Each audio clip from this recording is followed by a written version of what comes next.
사연을 통해 각박한 세상 속 따뜻한 하루가 되시길 바라는 감동 시작입니다. 구독과 좋아요는 영상 제작에 큰 힘이 됩니다.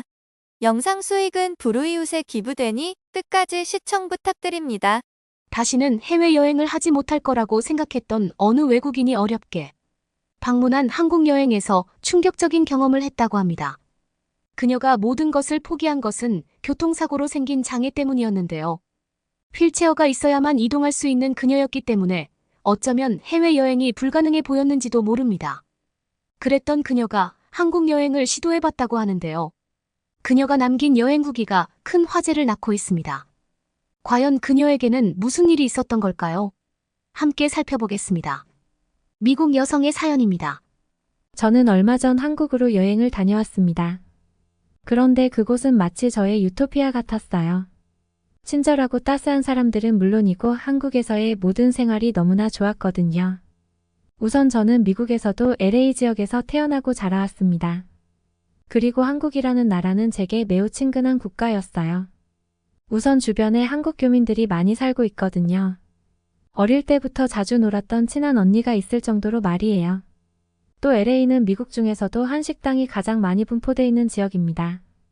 그 중에서도 특히 무알리필 삼겹살 가게는 미국 전국적으로 큰 인기를 끌었죠. 그렇다고 싼 편은 절대 아니에요. 하지만 그럼에도 불구하고 사이드 음식이나 고기를 무한정 먹을 수 있다는 어마어마한 장점으로 손님들이 끊이질 않고 있죠. 저도 어릴 적 생일 때 가족들과 다 함께 갔던 경험이 있는데 맛은 물론이고 일단 무알리필이라는 아이디어 자체가 무척 신박했어요. 이후 저는 한국인을 대상으로 하는 영어회화 온라인 선생님으로 일했습니다. 미국 공용어가 영어이기도 하고 원래부터 영어 과목을 좋아했거든요. 또 다른 나라 원어민보다 미국 선생님을 선호해서 학생들 수요도 많았기 때문에 무리 없이 수입을 벌 수 있었어요. 무엇보다 한국 학생들이 대부분 착하고 친절한 학생들이라 수업도 즐겁고 편했습니다. 주로 대학생이나 직장인이 많았는데 본인 일정이 바쁜데도 불구하고 수업을 성실하게 듣는 건 물론이고 숙제도 빠짐없이 해오더라고요. 같은 영어회화 교사로 일하고 있는 지인은 한국인들을 가르치다가 다른 나라 수업을 맡게 됐는데 다들 수업에 집중도 안 하고 숙제도 매번 해오지 않을 때가 더 많아서 한국인 수업을 맡고 싶다고 할 정도예요. 아무튼 전 그렇게 평범한 나날을 보내고 있었습니다. 한국 학생들을 가르치면서 한국과 접점이 더 많아지다 보니 한국으로 여행 가고 싶은 마음이 생기더라고요. 그래서 결심했어요. 돈을 더 악착같이 모아서 한국으로 장기 여행을 떠나자고 말이에요. 하지만 그 결심이 한순간에 무너지고 많은 사건이 찾아오고 말았습니다. 그건 여행을 가려고 했던 저의 결심뿐만 아니라 아예 제 인생을 송두리째 뒤흔든 사건이었죠. 그날은 제가 직장에서 집으로 돌아가는 길이었습니다. 밤이라 어두컴컴하고 빗길이라 도로에 차선도 잘 보이지 않는 날이었어요. 버스를 타고 집으로 가는데 그날따라 도로에 자동차가 없었습니다. 날이 좋지는 않았지만 빨리 집에 갈 수 있겠다면서 다행이라고 생각했었죠. 하지만 자동차가 없다 보니 과속으로 달리는 차량이 있었나 봐요. 그날 제가 탔던 버스는 술에 취한 채 역주행으로 달려오는 차와 정면으로 부딪히고야 말았습니다. 그 순간의 기억은 아예 삭제된 것처럼 떠오르지 않네요. 이후 희미하게나마 기억나는 것은 제가 비오는 도로 위에 엎드려 있었다는 것입니다. 사람들이 막 달려나오고 도로 위에 빗물과 섞여 흐르던 피가 얼핏 보였던 것 같네요. 희한하게도 통증이 느껴지지 않아서 크게 다친 건 아닌 줄 알았어요. 그런데 그때 뭔가 이상함을 느꼈죠. 제 몸이 움직이지 않았거든요. 그렇지만 다른 생각을 할 겨를 없이 또 정신을 잃었습니다. 그리고 다시 눈을 떴을 땐 병원 침대 위였죠. 다행히 팔은 멀쩡히 움직이더군요. 의사 말을 들어보니 신이 도왔다고 했습니다. 이런 사고에서 목숨이라도 건진 것은 행운이라면서 말이에요. 게다가 뇌를 다치지 않고 제정신인 건 거의 불가능한 일이라면서 박수를 쳤죠. 하지만 기쁨보다 저는 불안함이 앞섰어요. 왜냐하면 바로 그 뒤에 이어서 제가 평생을 불구로 살아가야 한다는 말을 들었기 때문입니다. 전 도저히 그 말을 믿고 싶지 않았어요. 애써 부정했죠. 전 재활을 열심히 하면 어떻게든 될 거라고 생각했어요. 하지만 안타깝게도 이전처럼 돌아갈 수가 없었죠. 전 평생 휠체어에 제 몸을 맡겨야만 했어요. 이때 한동안 방에 틀어박혀 도통 나오지 않았습니다.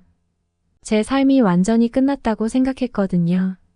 그리고 무엇보다 한국 여행을 가기 위해 악착같이 돈을 아끼면서 큰 돈을 모아왔는데 돈이 있어도 이제 여행을 갈 수가 없다는 현실이 정말 비참했습니다. 지금 일상도 힘에 부치는데 해외에 가서 어떻게 여행을 할 수가 있겠어요? 그렇게 사고를 당한 이후 3년 동안은 어찌저찌 살아왔습니다. 그래도 살려면 살 수는 있겠더라고요. 이전에는 전혀 경험하지 못했던 어마어마한 불편함은 감수해야 했지만 말이에요. 이제 와서 잘 버텼다고 이야기하겠지만 솔직히 그 사고만 아니었더라면 하고 하루에도 수십 번씩 생각한답니다. 자기 전에 눈물이 폭포처럼 흐를 때도 많았고요. 감정 조절도 힘들고 때로는 극단적인 선택도 많이 생각했었죠. 사실은 정신도 나약해지고 인생에 대해 회의적인 마음과 부정적인 생각으로 나날들을 보내왔던 것 같네요. 그래도 불행 중 다행인 건 수중에 모아둔 돈이 많아서 적어도 돈 때문에 걱정할 일은 없었다는 사실입니다. 어차피 재활해도 소용이 없으니 재활치료비도 들어가지 않았고요. 그렇게 일상을 버티고 있던 중이었습니다. 제겐 2살 어린 여동생이 있어요. 여동생은 어학원 선생님 일을 하면서 한국인 남자친구와 연애를 하고 있었죠. 그리고 둘이 함께 한국 여행도 갔다 왔어요.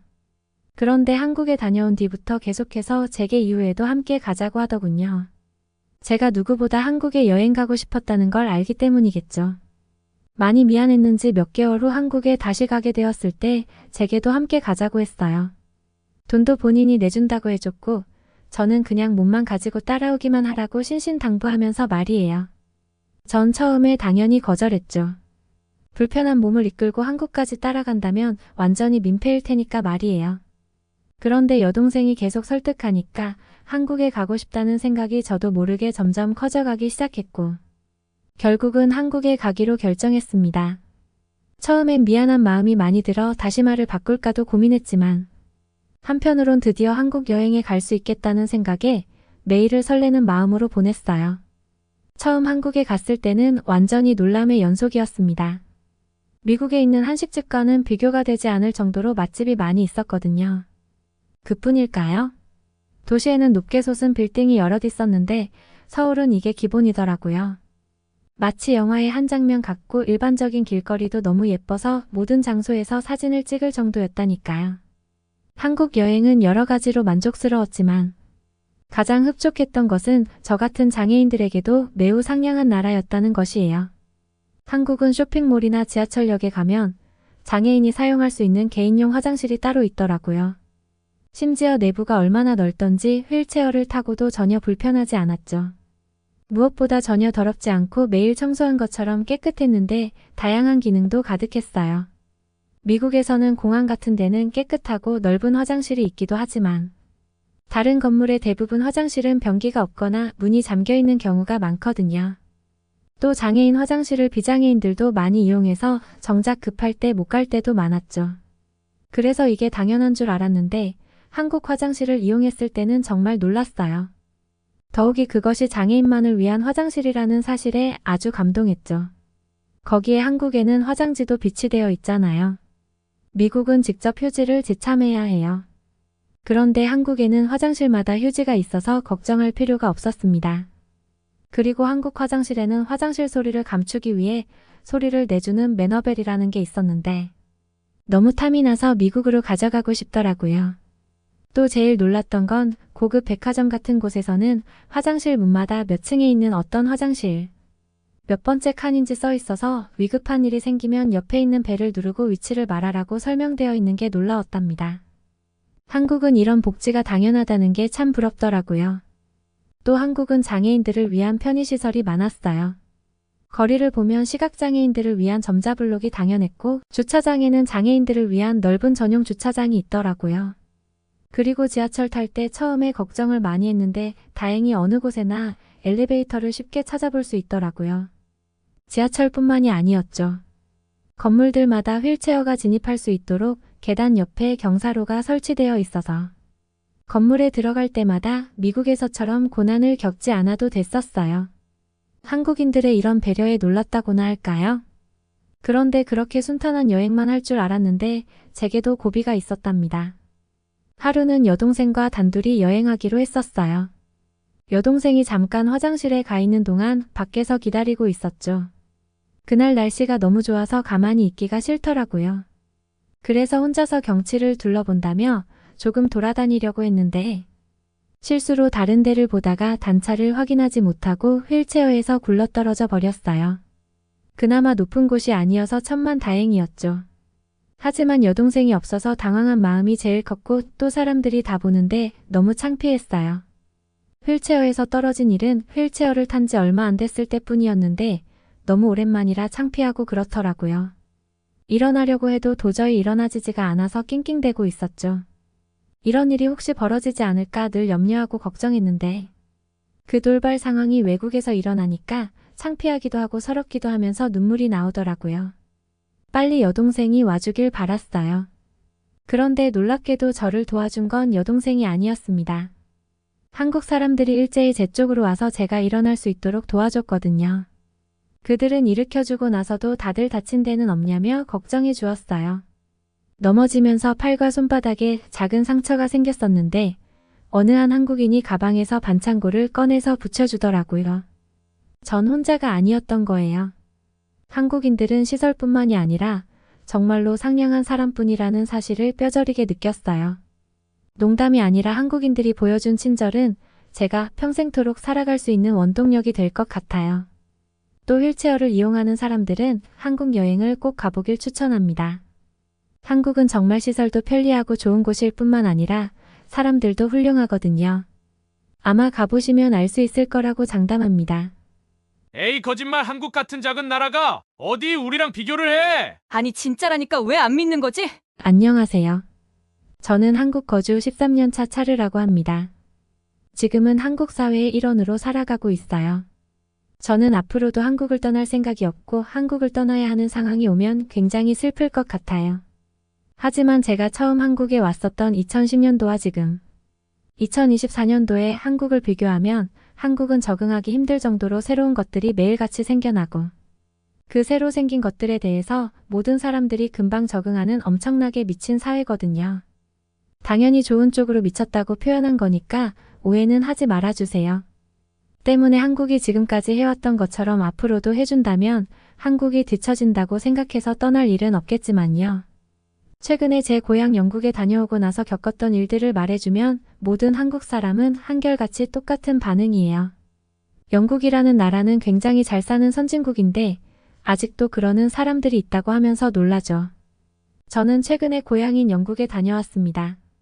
한국인 남편 사이에서 태어난 두 아이들은 아직 영국에 가본 적이 없어서 엄마의 나라 영국이라는 곳이 어떤 곳인지 보여주려는 생각으로 아이들을 데리고 다녀왔어요. 그리고 이번 기회는 상당히 좋은 기회였습니다.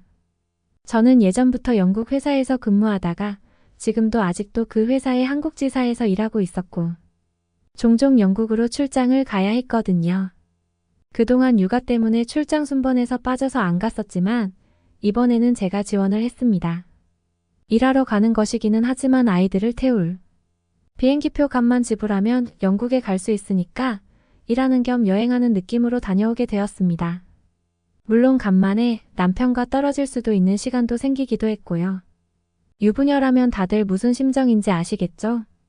그리고 그곳에서 저는 한국과는 아직 많이 다른 부분이 있다는 것을 느끼고 왔습니다. 우선 영국 시내에서 중년의 남성 아저씨가 저에게 다가와서 뭔가를 물어보려고 했습니다. 한국에서는 길거리에서 저에게 누군가 뭘 물어보려고 다가오지는 않는데 오랜만에 느낀 긴장되는 감정이었습니다. 그리고 그는 저에게 길을 물어도 되냐며 다가왔죠. 순간 여러 가지 생각이 복잡하게 들었습니다. 핸드폰으로 길 찾으면 되는 거 아닌가? 그리고 나는 여기 지리 잘 모르는데. 그나저나 설마 나를 뭘로 보고 작업을 거는 건가 이런 생각들이 겹쳤던 것 같아요. 하지만 그는 정말 순수하게 길을 물어보러 온 거였습니다. 그리고 조금 충격적인 말을 했는데요. 바로 역까지 가려면 어느 방향으로 가야 하는 거냐고 물었습니다. 저는 역에서 나왔기 때문에 근처에 있는 역 방향을 알려주고 거의 다 가서 어플을 켜서 지도를 한번 보세요라고 말을 했습니다. 그러자 그는 고맙습니다. 하지만 어플은 너무 복잡해요 라는 인사말과 함께 지나갔습니다. 그 이야기를 듣고 그게 무슨 소리지라는 의문을 가질 수밖에 없었는데요. 바로 제가 가지고 있는 핸드폰을 켜서 지도를 열었어요. 구글 지도에는 전 세계 모든 지도가 다 있으니까요. 그리고 현 위치 버튼을 터치해서 제가 있는 위치로 지도를 옮겨왔습니다. 아무리 봐도 이것만큼 편한 게 없는데 왜 저들은 어플이 불편하다고 하는 것일까 궁금증이 생겼습니다. 그러다가 그냥 저 중년의 신사가 핸드폰을 잘 사용할 줄 모르나 보다 생각했습니다. 한국에서도 도심권은 안 그렇지만 시골만 가도 어르신들이 스마트폰 사용에 어려움을 가지고 계신 분들도 많으니까요.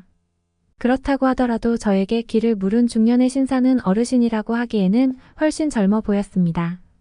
이런 스마트폰 사용에 어려움을 겪을 만한 나이대는 아닌 것으로 보였죠. 그냥 아무 일도 아닌 것으로 치부할 수 있었던 일들은 아무것도 아닌 게 아니었습니다. 아주 중요했습니다. 왜냐하면 저는 영국에서 여러 가지 업무를 처리하면서 그리고 아이들을 맡아주는 돌봄 서비스나 키즈카페 그리고 또 쇼핑몰 등 아주 많은 곳들에서 한국과 크게 다른 무엇인가를 느꼈기 때문입니다. 그리고 이미 한국에서는 일상인 이것들이 당연한 게 아니란 것을 알 수 있었어요. 한국에서는 스마트폰 하나로 어플을 설치해서 관련된 일을 모두 원격으로 처리할 수 있었던 거예요. 한국에서는 키즈카페에 가기 전에 어플을 통해서 미리 시간을 예약하기도 했고요. 자녀 돌봄 서비스가 필요하면 간단하게 어플로 신청을 할 수도 있었어요. 하지만 여기 영국에서는 그 모든 것들이 전화나 방문을 해서 신청을 해야 했고 때문에 제 일정들이 틀어지는 일들이 발생했습니다. 게다가 전화 연결도 바로 되는 게 아니고 특유의 느릿한 일 처리는 저를 답답하게 만들기에 충분했어요. 그리고 저와 같이 사무실에서 일하는 영국 사람들은 모든 사람들은 제 기준으로 답답한 속도로 일을 했고 저는 거기서 아주 빠르게 일을 끝내는 사람이었습니다. 단 한 가지 저에게 이득이 되는 게 있었다면 제가 일을 한국적인 속도로 일을 끝내고 나면 자녀를 돌봐야 하니까 이렇게 일을 빨리 처리하고 빨리 집에 가겠다는 의미로 받아들여서 늘 못해도 3시간씩 일찍 퇴근을 할 수 있었습니다. 너희들이 답답하고 느린 거라서 내가 빨리 한 거라고 말할 수는 없으니까. 아무래도 아이가 있다 보니 쉽지 않네요 라고 말하고 제 이득을 챙기기는 했지만요. 그리고 가끔씩 속이 터지는 일들이 있었어요. 다른 업체들과 관련된 일을 해야 할 때면 이메일을 주고받는데 그 시간이 너무 길다는 거예요. 한두 번 이메일이 왔다 갔다 해서는 일 처리가 안 되고 보통 수십 번씩 왔다 갔다 해야 하는데 이럴 거면 한국처럼 차라리 카카오톡 같은 메신저를 써야 하는 게 아닌가 싶었습니다. 카카오톡으로 업무 처리를 하면 대화의 템포도 빠르고 상대의 의도를 명확하게 알 수 있는데 여기 영국에서는 물론 다른 유럽 국가들도 그렇겠지만 이메일을 쓸 때 예의와 형식을 갖춰서 말을 해야 하기 때문에 한마디 하는데도 오래 걸리고 어떤 의미인지 정확히 알기 위해서 그 글을 해석해야 하잖아요. 카카오톡 생각이 간절해지더군요. 카카오톡이었으면 이건 뭐고 저건 뭐죠라고 물어보면 끝나는 일들이 여기서는 몇 배씩 늘어지더라고요. 한국에서는 스마트폰의 발전, IT의 발전으로 인해서 그런 모든 문명적인 혜택을 생활과 일 모두에 끌어들인 상태이고 이게 당연한 것이고 전 세계가 다 그러고 있는 줄 알았지만 한국만큼 빠르게 변화의 속도에 발맞춰 걷는 것이 당연한 게 아니고 대단한 것이었다는 생각이 드는 경험들이었습니다. 그리고 아주 오랜만에 고향 친구들을 만나서 식사도 하고 술도 한잔하고요. 그렇게 여러 명이 모여서 아주 즐겁게 그동안 못다한 이야기들을 나눴어요. 그리고 저는 친구들에게 최근 영국 사무실에서 근무하면서 느낀 게 한국 사람들보다 영국 사람들이 IT 문화에서 조금 아쉬운 면이 있다고 이야기했습니다. 다른 영국 친구들은 네가 다니는 회사가 너무 오래된 회사라서 그렇다며 오래될수록 구식에 머무는 거라며 말이죠. 요즘 생기는 스타트업들은 그렇지 않다는 이야기를 또 해주었어요. 저희 회사는 아주 오래된 회사고 이제 새로 생긴 회사들과는 다른 부분이 분명히 있을 것이라는 생각을 했기 때문이죠. 친구들이 무슨 말을 하려는지 알 수 있었습니다. 그 이야기를 들으며 하긴 요즘이 어느 시대인데 회사가 오래되면 구식을 좋아하기 마련이지라며 제가 과하게 답답하게 반응했고 예민하게 받아들인 것이라고 생각했습니다. 그리고 친구들도 저에게 너무 답답하게 굴지 말라며 오히려 지금 아이들을 부모님이 돌봐주시고 있는데 그럼에도 불구하고 더 빨리 퇴근하지 않냐며 그냥 최대한 이득을 챙기라는 말들을 하더군요. 저도 사실 이런 부분 때문에 상당히 자유로운 기분도 만끽하고 좋긴 하니까요. 하지만 저는 곧 친구들 사이에서 답답함을 표출해야 했는데요. 같은 장소에서 식사부터 음주까지 한 장소에 머물러 해결했고 그 안식당에서 무려 5시간이나 있었습니다. 그리고 한 명이 결제를 하려고 했는데요. 그러자 다른 친구들은 지갑에서 현금을 꺼냈습니다. 그리고 그것을 계산해서 한 명에게 몰아주더군요. 저는 현금이 없었고 계좌이체를 해주겠다고 했습니다. 저는 어플을 켜고 계좌이체를 해달라며 번호를 알려달라고 했죠. 친구는 자신의 계좌번호를 불러주는데 제가 화면을 보여주지 않자 화면을 왜 안 보여주냐고 하더군요. 뭔가 다름을 감지했습니다. 이유는 간단했습니다. 영국에서는 오늘 송금하면 내일 친구의 계좌로 이체가 됩니다. 13년 전에도 이런 시스템이었는데 아직도 여전히 똑같이 하루가 걸리는 송금 시스템이었습니다. 그래서 친구는 자신의 계좌가 맞는지 눈으로 확인을 해야 했던 것이고 왜냐하면 잘못 송금하면 일단 오늘은 그게 잘못되었는지 모르니까요. 저는 한국에서는 지금 송금하면 바로 너의 계좌로 돈이 들어간다며 영국은 왜 아직도 그대로냐며 한숨을 쉬었습니다. 영국에서는 바로 송금을 받는 시스템을 이용하기 위해서는 별도의 어플을 설치하고 그곳에 일정 비용을 지불해야 해서 송금이 매우 빈번하고 시급을 요하는 사람들만 그 어플을 돈 주고 사용한다는 거예요. 한국에서 즉시 송금 시스템을 이용한다는 제 말에 친구들은 제가 대단히 큰 돈을 굴리는 사람으로 생각하더군요. 그게 아니고 한국에서는 이게 당연한 거고 나는 한국의 시스템에 익숙해져 있다며 내 입장에서 이곳에 답답하고 쏙 터진 게 맞네라는 말을 할 수밖에 없었어요. 사실 친구들은 영국같이 유럽의 최고 선진국이 한국보다 뒤처진 게 어디 있겠냐는 의미로 제 말들을 잘 믿지 않았던 경향이 있었어요. 저도 마찬가지로 한국에 살아보지 않았다면 같은 생각을 가지고 있었을 테죠. 하지만 오히려 지금은 제가 더 고도로 발전된 IT 기술을 누리고 있다고 생각이 듭니다. 게다가 술자리가 끝나고 친구들은 모두 500m 거리에 있는 택시 정류장으로 걸어갔어요. 저는 굳이 말하지 않았습니다. 한국에서는 어플로 택시를 타지만 아직 영국에서는 어플보다는 직접 정류장에 찾아가는 게 더 보편적인 것을 알고 있으니까요. 몇 달간의 고향에서 근무가 끝나고 한국으로 돌아왔을 때 저는 이제서야 다시 현대문명을 누리겠구나 생각하게 되었습니다. 물론 오랜만에 갔던 고향 영국에서 조금은 답답했지만 그래도 고향 친구들도 만나고 고향의 분위기, 그곳의 공기를 마시며 힐링하고 오기는 했지만 한국에서 입국 수속하며 미리 카카오 택시를 부르고 제때 맞춰 바로 택시를 타고 집으로 오면서 여러 가지 복잡한 생각이 들었던 것은 사실입니다. 그리고 한국의 회사 동료들은 제가 영국에서 겪었던 답답한 상황에 대해서 그게 사실이냐며 못 믿는 눈치지만요. 저는 한 번 더 한국에 살고 있음에 감사하고 있고요. 제가 한국 사람들보다 여유 있고 천천히 일을 처리하는 성격인 줄 알았지만 이번 일을 통해서 막상 그렇지도 않았다는 것을 돌아보며 생각해보는 계기가 되기도 했습니다. 하지만 저는 이렇게 빠른 문화가 더 좋고 저에게도 더 맞는 것 같다는 결론이 내려지네요. 이미 뼛속까지 한국 사람이 다 되었나 봅니다. 제가 들려드릴 이야기는 여기까지입니다. 안녕하세요. 제 이름은 로즈마리라고 합니다. 저는 프랑스 사람이에요. 제 직업은 여행 작가입니다. 세계 곳곳을 돌아다니면서 사진을 찍고 글을 쓰는 게 제 일이죠. 잡지나 신문에 제 여행기를 기고하기도 하고요. 제 개인 블로그도 운영하고 있어요. 제가 다녀온 나라에 대해서 경험담을 올립니다. 여행에 유용한 팁 같은 것들도 공유하기도 하고요. 저는 지금까지 한국에 3번을 다녀왔어요. 첫 번째는 우연히 가게 되었었는데요. 그 우연으로 가게 된 한 번의 여행이 너무나 인상 깊게 남아서 나머지 2번도 가게 되었습니다. 물론 뒤에 2번은 제대로 조사하고 계획하고 간 여행이에요. 저는 제가 다녀온 나라들의 여행기를 블로그에 올리는데요. 우연히 가게 된 첫 번째 한국 여행 이야기가 제 블로그에서 굉장히 반응이 뜨거웠었어요. 그 이야기를 들려드리도록 할게요. 제가 한국에 처음 갔을 때는 제가 여행작가 일을 시작한 지 얼마 되지 않았을 때였습니다. 저는 원래 대학에서 마케팅을 전공하고 졸업했어요. 그리고 전공과 똑같이 마케팅 회사에 들어가서 일을 하고 있었죠. 그런데 어느 날 동료가 유럽인과 결혼한다며 퇴사를 하더라고요. 그리고 이탈리아의 한 섬에서 결혼식을 올린다고 저에게 초대장을 보냈죠. 저는 친한 동료였기 때문에 당연히 참석해야지 하는 마음이었습니다. 그래서 휴가를 내고 이탈리아로 떠났죠. 그런데 이탈리아가 너무 아름다웠던 거예요. 그래서 세계에는 이렇게 많은 아름다운 나라들이 있구나 하고 생각했습니다. 어릴 때부터 글 쓰는 것도 좋아했지만 현실의 벽에 부딪혔어요. 어린 시절 꿈은 접어두고 안정적인 대학과 직장을 가게 되었었죠.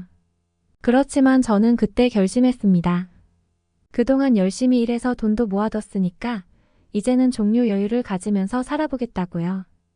결심을 하니까 운도 따라주었어요. 제가 우연히 잡지사에 음모한 이탈리아 여행기가 1등으로 뽑힌 것이죠. 그 덕에 저는 여행 작가로 직업을 바꿀 수 있었답니다. 한동안은 남미나 유럽 쪽을 많이 돌아다녔어요.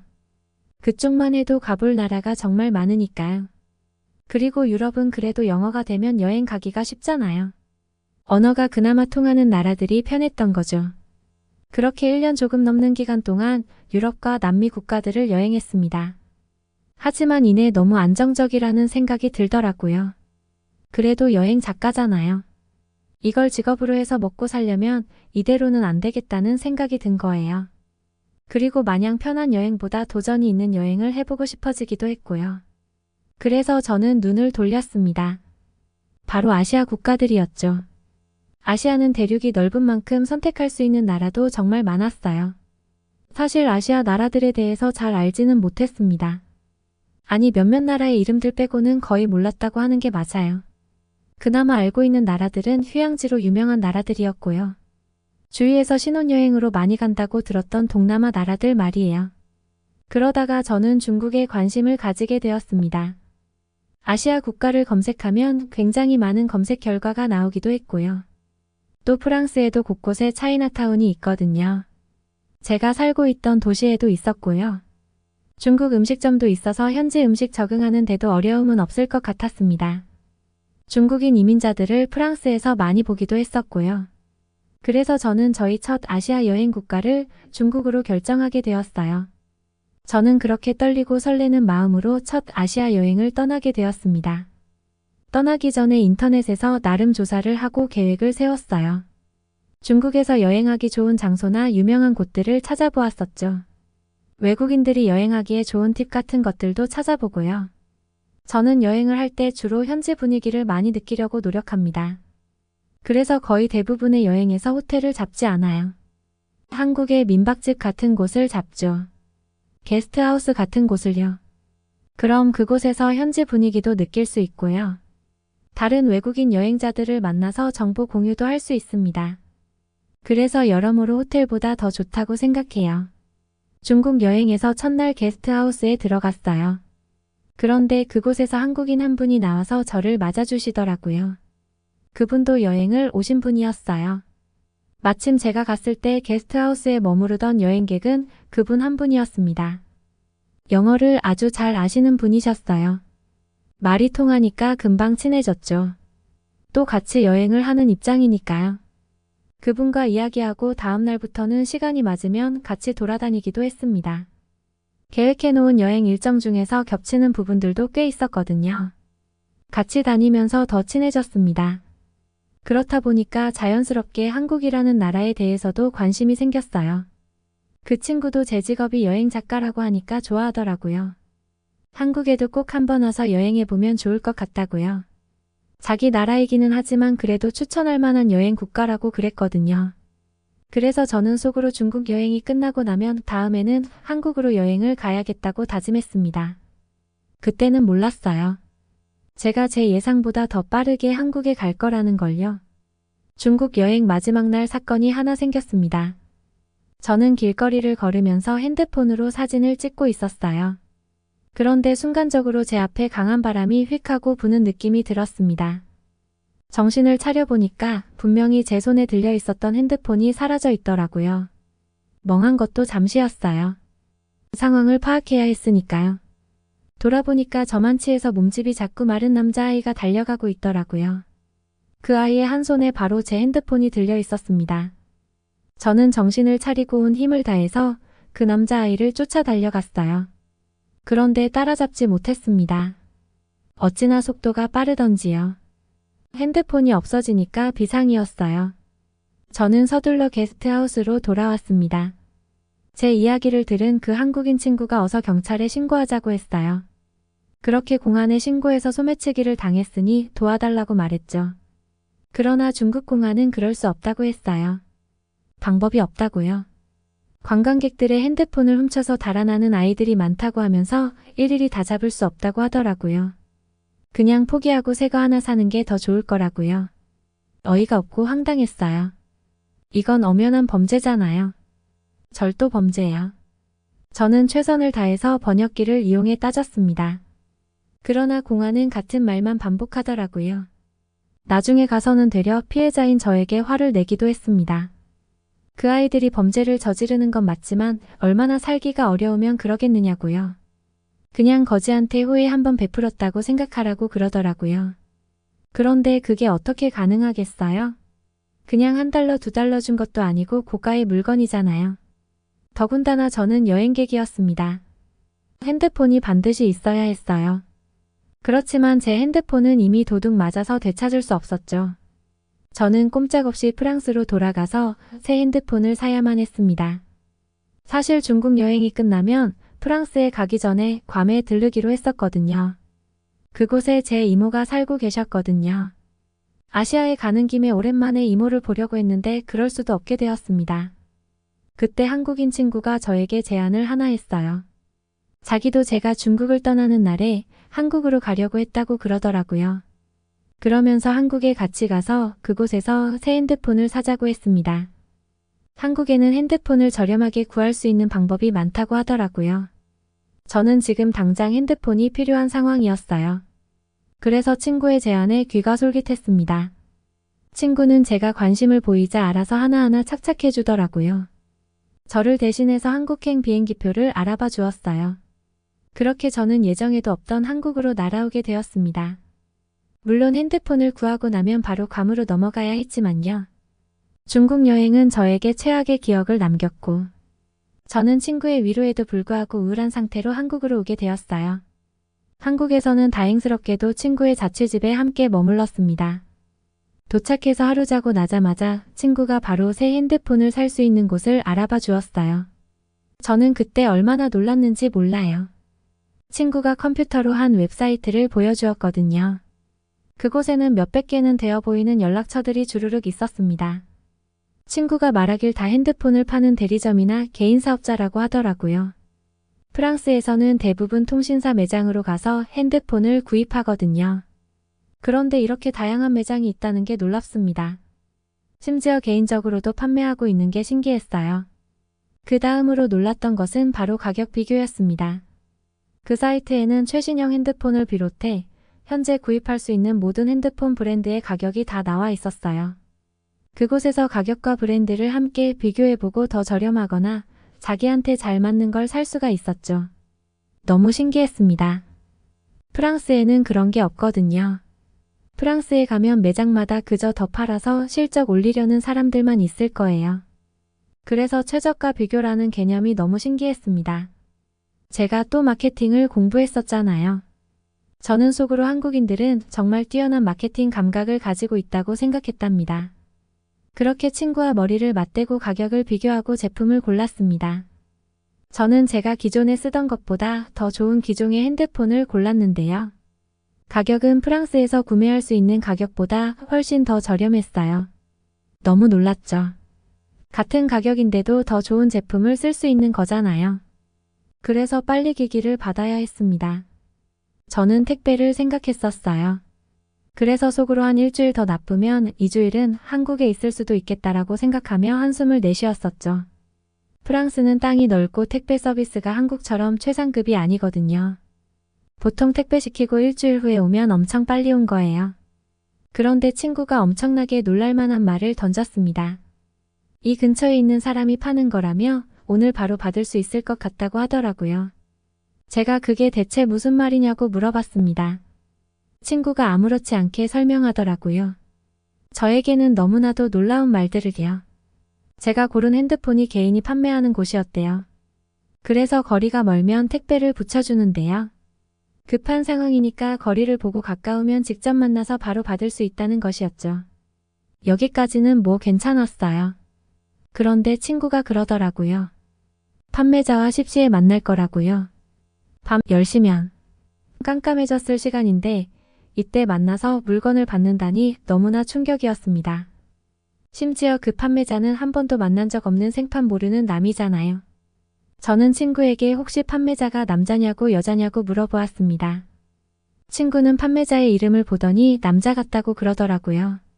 제가 얼마나 놀라고 충격받았는지 다 설명을 못할 거예요. 그런데 친구는 아무렇지 않더라고요. 뭐 어떠냐고요? 그냥 돈 결제하고 핸드폰만 받을 건데요. 프랑스에 사는 사람들, 특히나 여성들은 이런 이야기를 들으면 저처럼 크게 놀랄 거예요. 다 깜깜해진 밤 시간에 모르는 남자를 만나러 나간다. 이건 뭐 마약 거래 아니면 이해가 안 되는 이야기거든요. 물론 프랑스 사람들한테요. 이 이야기를 해줬더니 한국 친구도 놀라더라고요. 그럼 어두워지면 아예 나가지를 못하는 거냐고요. 저는 못 나가는 건 아니지만 대체로 꺼린다고 했습니다. 무슨 일이 일어날지도 모르고 특히나 요즘 총기 범죄나 사고도 많이 늘어갔다고요. 친구는 그럼 한밤중에 갑자기 아프면 어떡하냐고 그러더라고요. 저는 대체로 날이 밝을 때까지 어떻게 견뎌보거나 아니면 구조대에 전화한다고 했습니다. 앰뷸런스를 부른다고요. 그런데 친구에게 말하지 못한 게 하나 있어요. 사실 앰뷸런스도 그렇게 쉽게 부르지는 않습니다. 프랑스는 한국처럼 의료 서비스가 좋은 게 아니라서요. 앰뷸런스 부르면 수십만 원 낼 각오를 해야 해요. 그러다 보니까 진짜 당장 죽을 정도로 아프지가 않으면 참고 버텨보는 것이죠. 친구는 한국은 그러지 않고 안전한 거라면서 걱정하지 말라고 했습니다. 솔직히 그때까지만 해도 저는 의심하고 있었어요. 어떻게 어두워진 밤에 낯선 사람 만나러 가는 게 안 위험하겠어요. 그래서 저는 친구가 뭐 믿는 구석이 있을 거라고 생각했습니다. 뭐 몰래 무기 같은 걸 숨기고 나간다던지요. 그런데 그게 아니더라고요. 친구는 시간이 되자 평범하게 외출하는 것처럼 입고 나왔어요. 저는 친구를 따라 나섰습니다.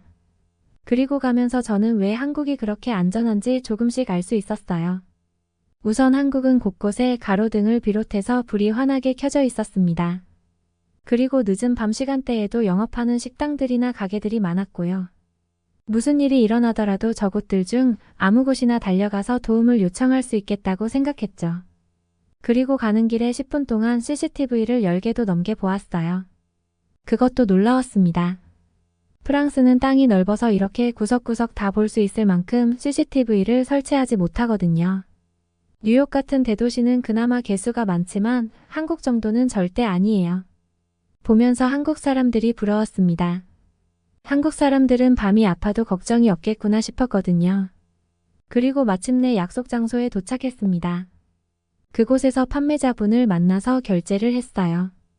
친구가 대신 해주고 제가 친구에게 돈을 보내주었죠. 물건을 받을 때도 주변이 환했습니다. 사람들도 꽤 많이 지나다니고 있었고요. 아무런 범죄 걱정도 하지 않아도 되는 환경이었어요. 그렇게 저는 한국에서 무사히 새 핸드폰을 구매했습니다. 돌아오는 내내 한국이 그저 부러웠어요. 심지어 친구랑 오면서 길거리에서 파는 꼬치 어묵도 사 먹었는데요. 제 스스로 밤에 이렇게 거리에 서서 마음 편하게 음식을 먹고 있다는 게 너무 신기했습니다. 한국 친구에게 부럽다고 했더니 친구는 자기는 이게 자연스러운 거라 몰랐다고 하더라고요. 제 덕분에 한국이 얼마나 안전한 나라인지 자기도 알게 되었다고요. 그때 저는 반드시 한국에 다시 오겠다고 다짐했습니다. 다시 올 때는 여행으로 와서 길게 머물러야겠다고 생각했어요. 이런 안전한 모습을 보면 한국은 여행하기 정말 최고의 나라나 다름없어요. 이유를 알려드릴게요. 여행이라는 건 돈과 시간을 투자해 오는 거잖아요. 그럼 그 나라를 최대한 많이 경험하고 가는 게 돈값하고 시간값을 하는 것이죠. 그렇지만 아마 프랑스로 여행 오시는 분들은 뭔가 부족함을 느끼실 거예요. 왜냐하면 대도시가 아닌 이상, 아니 대도시더라도 밤에는 다니기 어려우실 테니까요. 그렇지만 한국은 가능합니다. 한국에서는 밤에도 어디든지 안전하게 돌아다니실 수 있으실 거예요. 한국만이 가진 특유의 밤거리 문화도 있는데 아무런 걱정 없이 그걸 즐길 수 있다는 거죠. 특히 가장 좋은 건 아플 걱정도 없다는 거예요. 길거리를 걸어오다 보니까 밤에도 문을 여는 약국들이 있더라고요. 그리고 그렇지 않더라도 아프면 그냥 바로 근처 병원으로 가면 되는 일이었습니다. 저는 그렇게 무사히 핸드폰을 구매해서 괌에도 잘 가게 되었어요. 이모도 잘 만나고 프랑스로 돌아왔죠. 그리고 저는 곧바로 다음 한국 여행을 계획하게 되었습니다. 한국에서 만난 그 친구랑 연락도 계속하면서 정보를 모았죠. 그리고 제가 알아본 곳들 중 가고 싶은 곳들을 정리하고 준비했어요. 프랑스로 돌아오고 3개월 후에 저는 다시 한국으로 떠났습니다. 이번에는 안 좋은 일이 아니라 정말 신이 났어요. 제대로 된 여행을 하러 가는 거니까요. 두 번째 여행에서 저는 제가 계획하고 왔던 모든 곳들을 돌아다녔습니다. 한국 친구랑 같이 밤에 야경도 보러 가고 홍대 거리도 나가보았어요. 밤 홍대 거리는 정말 신나고 멋진 곳이 가득하더라고요. 그리고 무엇보다 이렇게 많은 사람들이 모였는데도 아무 일이 없는 게 신기했습니다. 다들 즐겁게 놀았고 질서도 정말 잘 지켰어요. 한국 여행 마지막 날에 이미 다음 한국 여행 일정을 계획하기 시작할 정도였다니까요. 그 계획은 훗날 저희 3번째 한국 여행으로 이어졌고요. 안 좋은 기분으로 한국에 처음 왔었지만 한국은 이제 제가 다녀본 나라 중에 가장 좋아하는 나라가 되었어요. 아직 한국에 와보지 못하신 분들은 제 이야기 듣고 꼭 와보시면 좋겠어요. 여자분이시라도 혼자 오시는 분이시라도 전혀 안전 걱정 없는 나라입니다. 그리고 팁 하나 더 드리자면 핸드폰 망가져도 전혀 걱정이 없는 나라예요. 오히려 더 좋을 수도요. 그럼 제 이야기 들어주셔서 감사합니다. 여러분은 어떻게 보셨나요? 응원과 격려의 한마디씩을 댓글로 남겨주시기 바랍니다. 사연자분께 전달해 드리겠습니다. 저희 감동시작은 실제 사연 제보를 받고 있습니다. 채택되신 분께는 선물도 드리고 있습니다. 저희의 사연이 여러분의 하루에 작은 힘이 될 수 있었으면 좋겠습니다. 감동적인 사연을 주변 사람들에게 공유하고 함께 이야기 나눠보세요. 끝까지 시청해주셔서 감사합니다. 더욱더 좋은 영상으로 찾아뵙겠습니다.